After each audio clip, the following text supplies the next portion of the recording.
high above Konate to nod it back in. You'd have been proud of that one, Dion. Yeah, he makes it look easy. He really does. And I've said this many times about Haaland. It's his preparation, it's his movement. He's in front of Konate, then he goes behind Konate. Konate has to have half an eye on the ball, half an eye on the player. As soon as you look at the ball as a defender, then someone like Haaland just makes his move out the eye line of the defender. Really strong, lovely meeting of the ball with his head. Far corner, keeper had no chance. Foul on Shirky on the halfway line. Manchester City didn't like that one. Shirky's been left on the ground, clutching his lower leg. I think he's okay, as Haaland came in on him from behind and caught Shirky. And the Manchester City players have made the point. Full-time whistle in Cardiff. Owain Gwynedd.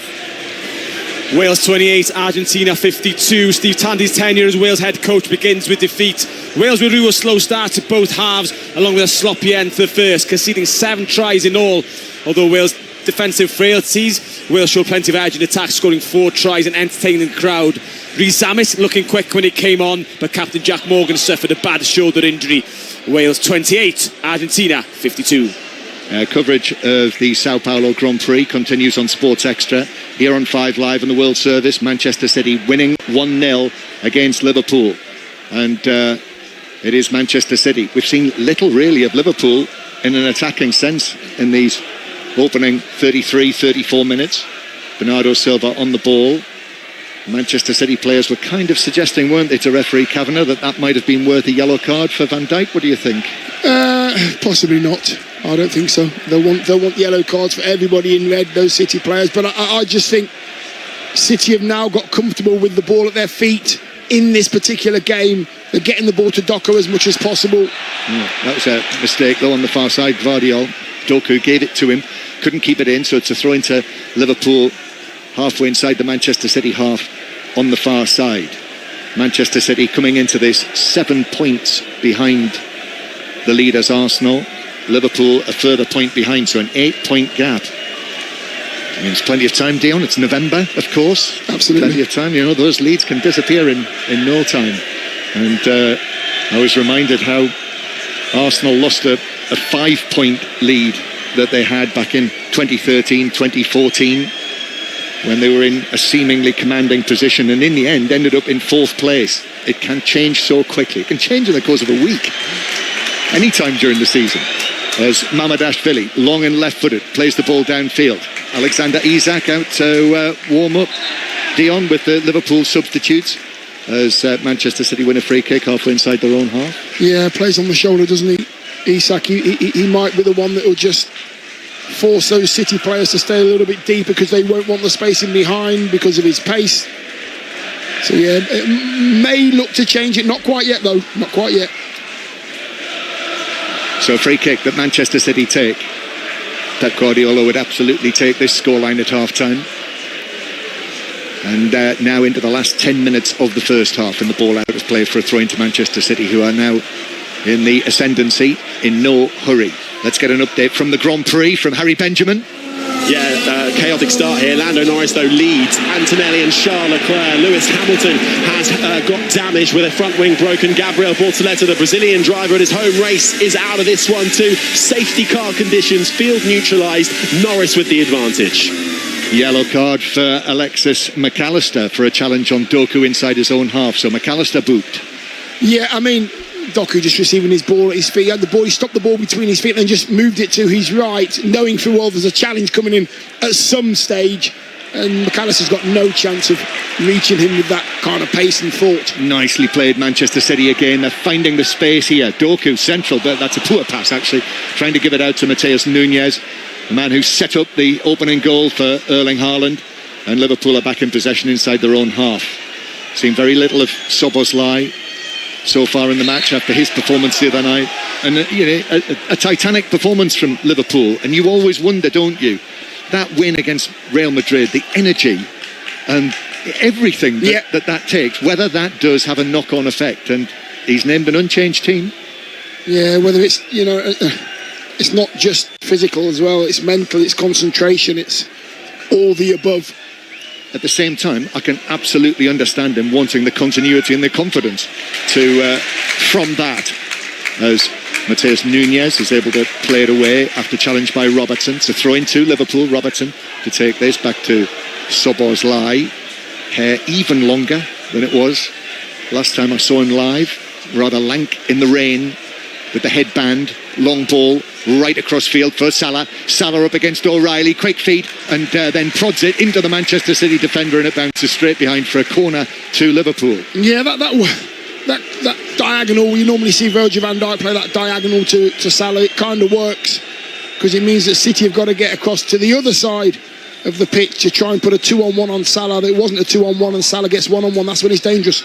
Corner then for Liverpool, who have grouped 6 players together just on the edge of the area in the D, and then they all begin to wander forward into position, most of them heading towards the back post. Salah is going to take this. Right arm raised from Mo Salah, away over there on the far side. Then the left-footed ball curls in over Konate, and it's headed in! It's Van Dijk with the equaliser. A simple header. 6 yards out, picked his spot. Donnarumma diving to his left, couldn't get there. And the Liverpool captain makes it Manchester City 1, Liverpool 1, but the flag is raised. And the goal is ruled out. And Liverpool are still celebrating. Manchester City wanted to take the free kick and play it downfield. But the referee is just calling everyone across. And Van Dijk is demanding to know why that goal has been ruled out, Dion. Maybe it's Andy Robertson, maybe. What, impeding the Yeah, well, he's in an goalkeeper? offside position. He may have been in the eye line. I don't think he's in the eye line of Donnarumma, but he is in an offside position, most definitely. But he's not impeding the eye line of Donnarumma. Absolutely no way at all. Robertson ducks out the way of the ball as it goes past him. Yes, he's in an offside position, but he doesn't affect that goal I don't believe that. I'm very, very surprised. Yeah, the goal is ruled out. The fact is, Dion, he was standing directly in the line of Van Dijk's header. I don't think he was, John. I don't think he was. I'm seeing it in front of me here. If anybody's in his eye line, it's Doku. I've seen it 2 or 3 times now. The only person that could be in his eye line is Doku. Yes, Robertson is in an offside position, granted, but he's not in the eye line.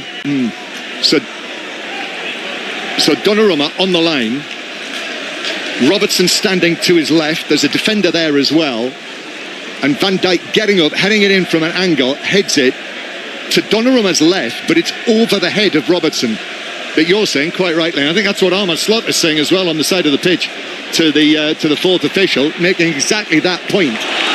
And now Doku gets away down the other end. Doku cuts it back. Foden couldn't get there. McAllister got there first to chip it away out of play on the far side. So it is still Manchester City 1, Liverpool 0, with less than 5 minutes of the first half to go. But controversy there at the other end. Yeah, I think the officials have got that one wrong. I really do. I don't know why they're saying it's no goal. We haven't had that information yet. If it's because Andy Robertson is in the eye line of Donnarumma, I can't see that myself. If he's in an offside position, yeah, he's in an offside position, but he's not affecting the keeper saving that ball. It's just a very good header. It's a very, very good corner, and I think it's a very good goal. So there we are. Another major talking point as Van Dijk's header is ruled out. He headed it over the top of the ducking Robertson, dropped into the net. Donnarumma diving to his left, couldn't get there. And now Wirtz has been fouled by Shirky, and that is a yellow card for the Manchester City man. So second yellow for City. Shirky joining Gonzalez in the referee's notebook. I think that was Silva, John, you know. Oh, was it Bernardo Silva? I think, yeah, because they were stood together, both stood together, but I think it was given to Silva. Well spotted. So Manchester City leading by 1-0. McAllister drives it forward towards the halfway line. O'Reilly stops that. Ball bounces forward. Salah, who looked to be in an offside position. Salah takes it forward now. Finds a position on the edge of the box across to Wirtz. Wirtz turns. His shot is blocked. Still finds its way though to Ekitike. Now McAllister. Little dink from him into the penalty area, but Guardiola heads it down and it's cleared away by Foden. into the Liverpool half. Mamardashvili, if you weren't listening earlier, Mamardashvili saved the Haaland penalty. And here Mamardashvili clears it out of play for a throw on the far side to Manchester City. But Erling Haaland heading Manchester City in front. Liverpool thought they were level through the Van Dijk header. That ruled out. VAR, Michael Oliver ruling, along with referee Kavanagh, that Andy Robertson in an offside position was interfering with play. City still coming forward. Gonzalez trying a shot, that's deflected off the defender, off Konate, takes it wide and behind for a corner to Manchester City. Back to Celtic, Kenny Crawford. 53 minutes gone, Celtic 2, Kilmarnock 0, a hugely popular goal. Kieran Tierney's first since returning to the club, a fantastic low swerving strike into the corner. Celtic 2, Kilmarnock 0. 2-0. We'll hear more from the earlier matches at half-time. Wins for Aston Villa and Brentford and Nottingham Forest. Draw between Crystal Palace and Brighton. So we'll hear from various characters on 5 Live and doubtless the World Service as well at half-time in this match, which is approaching. Manchester City 1-0 up. Lots of talking points. Here's the corner. Attempted flick by Haaland, just hit his body and then it bounces behind for what is a goal kick to Liverpool. Yeah, just tries to help it on at the near post, gets too much on it. Haaland just goes out for a goal kick at present, but watching Doku here, I mean, every time City look up, they're just trying to get it to Doku. Bradley's looking for help every time, pulling Doku's shirt, Doku's pace. I mean, he had his hands on his knees for about 15 seconds as if to say, I'm shattered. I've done about 20 runs. Keep giving me the ball, lads, but I'm shattered. Liverpool working their way forward. Robertson turns, plays it back to Van Dijk. Long right-footed pass from Van Dijk, bounces for Salah. O'Reilly is tight with him, forces the Egyptian out towards the far side, and the flag is up there. Liverpool couldn't keep it in play. Wirtz and Salah together as the rain just increases in intensity again here. It's coming straight down now into the bowl of the Etihad Stadium, and it's a throw into Manchester City. Yeah, I mean, the game's getting quicker, the ball's moving quicker over the slick grass. I don't think O'Reilly's right, by the way. I don't think he's quite right at the moment, and I don't think he will last a lot longer. Manchester City clipping the ball away. Mateus Nunes. Van Dijk steps forward. Fortunate deflection of the ball. Keeps it for Liverpool. It's been quite an inhibited performance from Liverpool so far, hasn't it? Yeah, they've been forced. They've been forced to think. They've been forced to find a way and to make mistakes like that from Konate, trying to play a ball from the centre of the pitch, centre of the circle, over to Robertson, who's flying down the left-hand side. He overhits it. That's just a little bit of pressure on his shoulders, a bit of weight on the shoulders. They've got to start to perform, Liverpool, otherwise City will get another one. Yeah, Haaland, the only man to find the net so far, or at least legally, if I can put it that way. So it comes back to Guardiola, then Foden, playing the ball right across the pitch here to the right-hand side to Mateus Nunes. It's a lovely cross that he put over for Haaland to head in. It was inviting, wasn't it?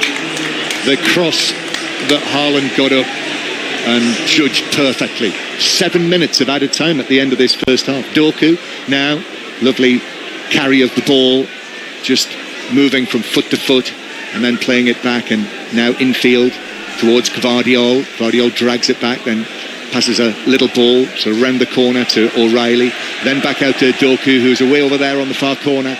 Now to O'Reilly again. Lovely close passing from Manchester City, and it is deflected out of play for a Manchester City throw.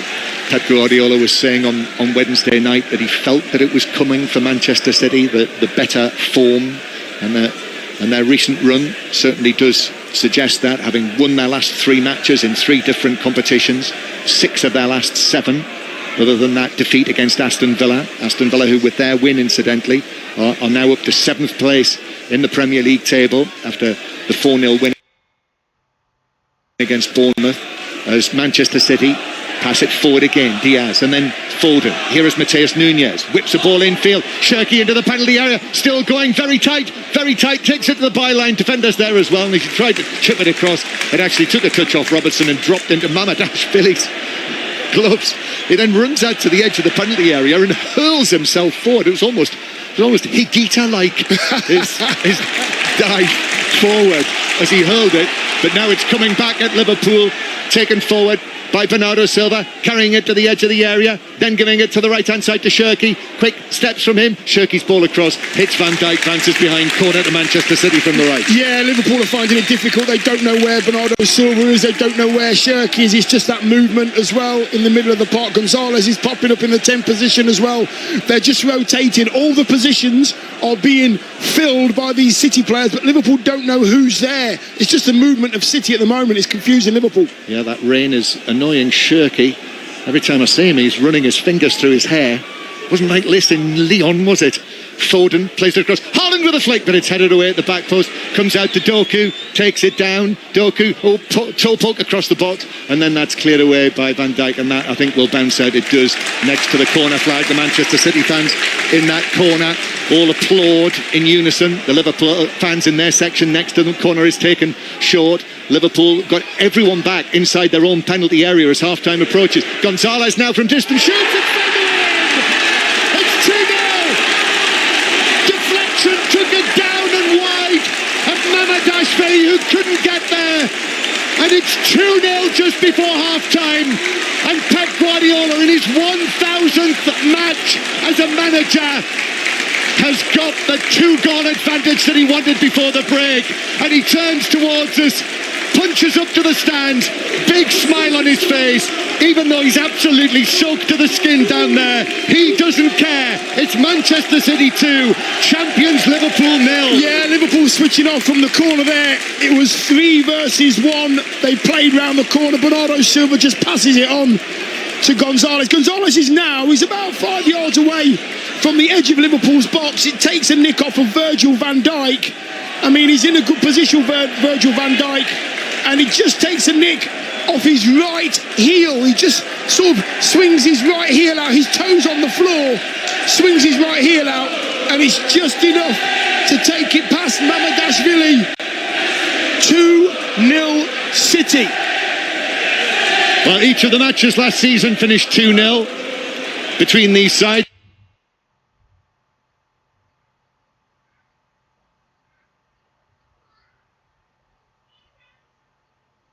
Liverpool won them both.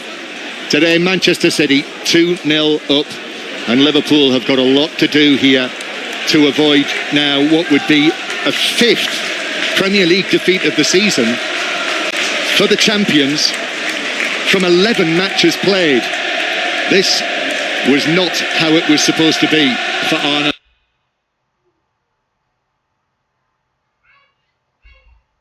Slot, who stands down there statue-like in the Manchester rain, and Pep Guardiola, you don't often see him as animated as that after a goal. To get that goal just before half-time, to get the lead, and the way that they've played as well, Manchester City, they've controlled it. No, they have. Liverpool have had, a decent amount, but they haven't been able to put any passes together. They might do now, though, with Robertson down the left-hand side. Yeah, it's become a matter of urgency already for Liverpool here. Robertson to Wirtz, but Wirtz trying to turn inside. Matheus Nunes got the better of him.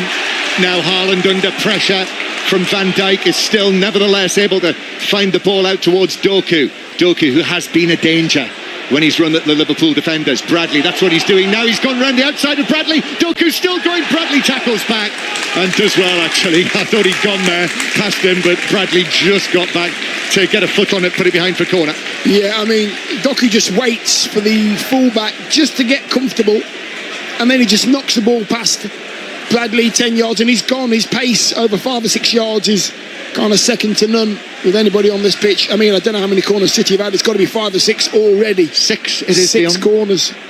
Dangerous. So this one is to be taken by Shirky, way over there on the far side, right-footed in towards the near post. Haaland comes, flicks it up, but straight behind and behind for a goal kick. So Erling Haaland and Nico Gonzalez, big deflection that gave Mamadashvili no chance, really. The deviation on the ball, it sent it past him. So it is 2-0 to Manchester City. Manchester City trying to wrest back the title this season from Liverpool. As I said right at the start, the two clubs that have won it the last 8 seasons, 6 for Manchester City and 2 for Liverpool. we have been living through an era of Manchester City, Liverpool domination until Arsenal are in the position that they're in. But Manchester City will be, if they're able to carry this on and win this match, they will be putting pressure on Mikel Arteta and his team. Liverpool with it on the halfway line, but Manchester City working tremendously hard without the ball as well. Gravenberch drops back almost in between the central defenders. Here's Szoboszlai, who's been very quiet in the match. Wirtz, who has just flitted in and flitted out. Wirtz back to Gravenberch, and we are already 6 minutes into added time at the end of the first period, so the whistle only seconds away. Gravenberch chips it forward. Might be time for one more Liverpool attack. Gravenberch though angles it back. McAllister behind Robertson, and there is the half-time whistle, and that's the end of it. And that for Manchester City is just what they wanted. Pep Guardiola turns head down, marches off down the tunnel, and he has a real perkiness about him. Ruben Diaz has just got something that he wants to say to the referee. Virgil van Dijk has gone, and Robertson. They're the two players who are involved. Seems pivotal now, doesn't it? The goal, the Liverpool goal that we thought at the time was an equaliser for Van Dijk, that was ruled out because Robertson was standing in an offside position, and the football world will be debating that over the course of the next 24 hours or so, almost non-stop, whether that goal should have been ruled out or not. It was ruled out. Still, Robertson talks away to Chris Kavanagh as they walk down the tunnel together. But there we are, Manchester City in Pep Guardiola's 1000th match in charge. Erling Haaland scores his 99th Premier League goal. Nico Gonzalez makes it 2-0. And that's the picture here at the Etihad Stadium at half-time. 2-0 against Liverpool. And Steve Crossman is with us here inside the stadium. John, Dion, thank you very much. Julian Laurent watching as well. This from the Premier League Match Centre. The referee's call of offside and no goal to Liverpool, checked and confirmed by VAR. Robertson in an offside position, deemed to be making an obvious action directly in front of the goalkeeper. So here I think, Jules, is my thought. Dion, bang on. Robertson not in his eye line, but as soon as the ball is coming towards you and you effectively dodge it in an offside position, that, it seems, is why it's been ruled out. Yeah, and that's the rule, and I understand it. Although, I mean, we're not here to rewrite the rules anyway, but whether, for me, the fact that Robertson ducks and avoids the ball doesn't change anything in what Donnarumma would have done. It's like almost if Robertson was not there, but he was there in an offside position. They basically applied the rule as it is written. I just think in this case, it makes no sense to rule out the goal. As it stands then, Manchester City would be going second in the Premier League table, 4 points behind Arsenal. Liverpool would be dropping to 7th because of Aston Villa's 4-0 victory over Bournemouth earlier today. Reaction on the way to the big stories in the Premier League. Celtic Kilmarnock in the Scottish Premiership. Kenny Crawford. 65 minutes gone, Celtic 2, Kilmarnock 0, so fairly comfortable for the hosts at the moment. Johnny Kenny's 10th minute tap-in was added to by Kieran Tierney's brilliant strike from just outside the box. His first goal since returning to Celtic from Arsenal in the summer. That we picked it up 20 yards out and it swerved, and just where we were sitting here you could see the swerve in the shot as it found its way and nestled into the bottom right hand corner. So at the moment Celtic are going to cut Hearts' lead to 7 points at the top. It's Celtic 2, Kilmarnock 0. Let's check in on what you can listen to right now on 5 Sports Extra. It is the crucial Sao Paulo Grand Prix. Harry Benjamin. A brave, bold, beautiful move from Oscar Piastri into turn 1. Saw him run up to second place. He's now behind his teammate Lando Norris, but is adrift of him by nearly 3 seconds. Norris looks like he's got this one in control. That move, though, resulted in Charles Leclerc picking up damage and having to retire this car. One Ferrari out, the other Ferrari in Lewis Hamilton, plumb last, but lap 16 of 71. Still a way to go here. Piastri chasing Norris. News on the way shortly. Let's bring you some Premier League reaction. Igor Thiago scored twice as Brentford came from behind to beat Newcastle 3-1. Eddie Howe's wait then for a first away win in the league this season goes on. From getting ourselves in a really strong position and playing with really good dogged determination and physically very good. Not our best technical performance in both halves, but we were there and we were present when we needed to be. The second half got away from us really when we conceded that first goal. You say it got away from you in the second half. Why do you think it did? If you've got a 1-goal lead, you're on a bit of a knife edge because of how they play with the set plays and the long throws. it's a concentration thing. It's a attacking the ball thing. We were managing those situations really well, and one moment we get punished, and then of course the atmosphere changes, the feeling changes. But again, we're still in the game at 1-1. We're still there, and the penalty again changes, and the red card really impacts our ability then to try and get back in the game, despite the fact I think the players gave everything and were committed right to the end. I suppose it's the million-dollar question, but in your opinion, what is the difference, at home and obviously this long run away from home without winning? Why? Well, I think it's multi-factored. I don't think it's one thing. I don't think it's a click of the fingers and suddenly everything's changed. We are a new team. We've got new dynamics in the team. For whatever reason, that's not quite working as well away from home than it is at home. So we have a lot of reflection and analysis to do in the next 2 weeks to try and come back a stronger team. Eddie Howe there speaking to John Southall. Howe also confirming that Anthony Gordon is going to miss England's World Cup qualifiers through injury. That was an injury that he picked up in the Champions League win against Athletic Bilbao. Brentford up to 12th after that victory. Here's defender Nathan Collins. I thought we were solid. I thought we were decent first half. I did still think we were a better team without creating anything massive. But to turn that around, we always have faith here. We always have belief that we can go do something. And players we have on and off the pitch, the players we brought on, they can change games. And to have that and have that effect at home, it's good. Just tell us a bit about Igor Thiago and the impact he's had on the pitch, but also around the place as well. He had a tough season last season. You know what I mean? And it was really tough for him. But his belief didn't change. His faith, everything he believes in himself didn't change one bit. He was so positive every day, and honestly, he works so hard. He does everything perfectly. As a footballer, it's unbelievable, and you can see why he gets the rewards.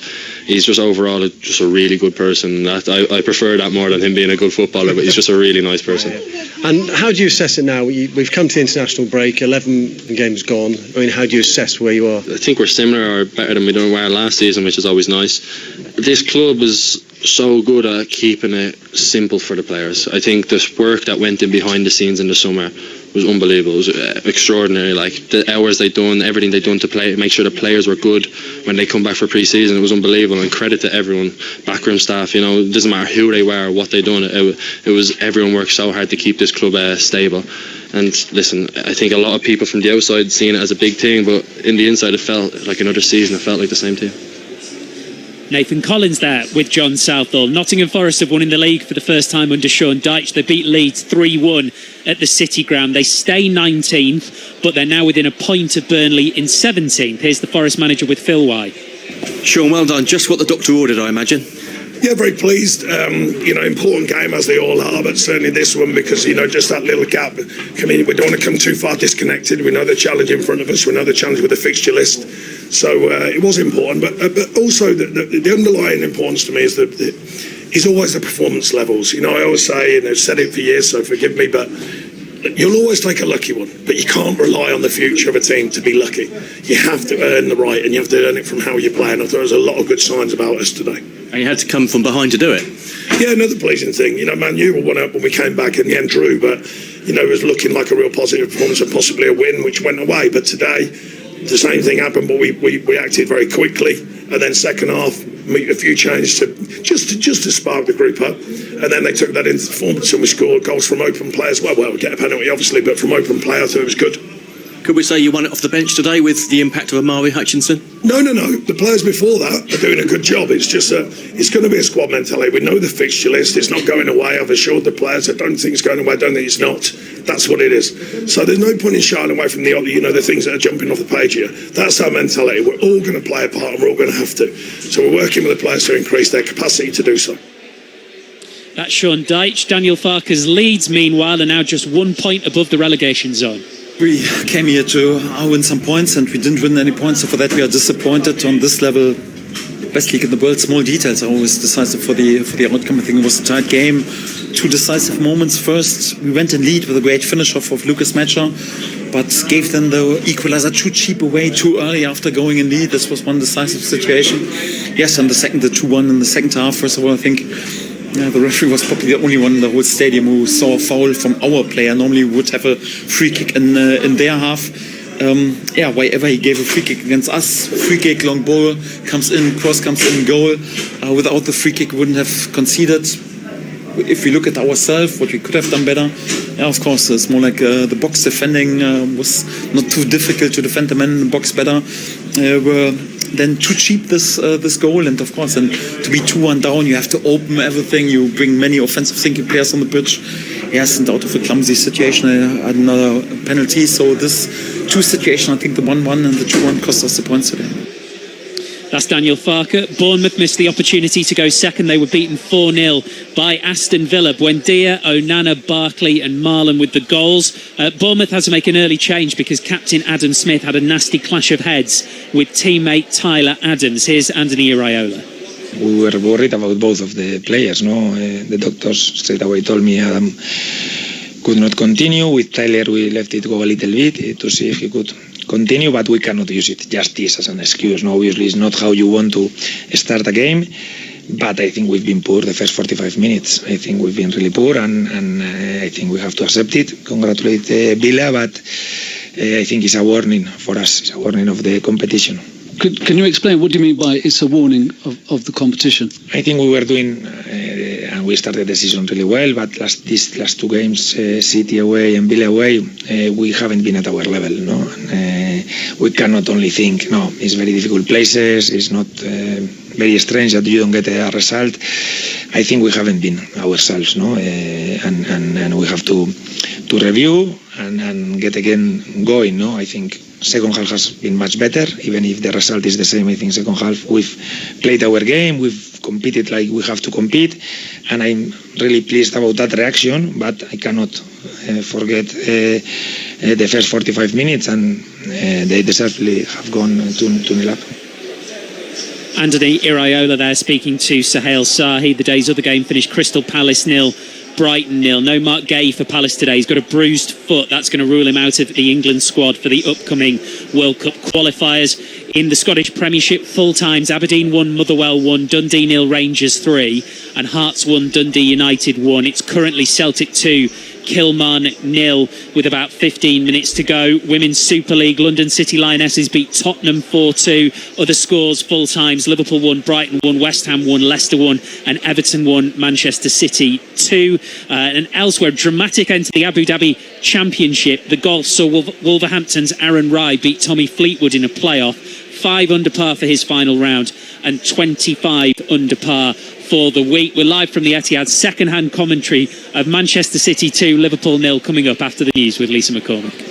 The voice of the UK. This is BBC Radio 5 Live. Thanks, Steve. Super Typhoon Fangwon has made landfall in the Philippines with winds expected to reach almost 150 miles an hour. At least 2 people have died and almost 1 million have had to leave their homes. British military staff and equipment have been sent to Belgium to help deal with suspected Russian drone incursions into its airspace. Brussels airport was forced to close temporarily during the week and further drones were spotted over military bases. The Culture Secretary, Lisa Nandy, says she has complete confidence that the BBC's leadership is taking seriously allegations of bias in some news coverage. The corporation's chairman, Samir Shah, is expected to respond to MPs tomorrow over claims of the misleading editing of a speech by Donald Trump. And Myanmar says it's demolishing almost 150 buildings at a compound used by internet scammers. The country's military says the notorious KK Park on the border with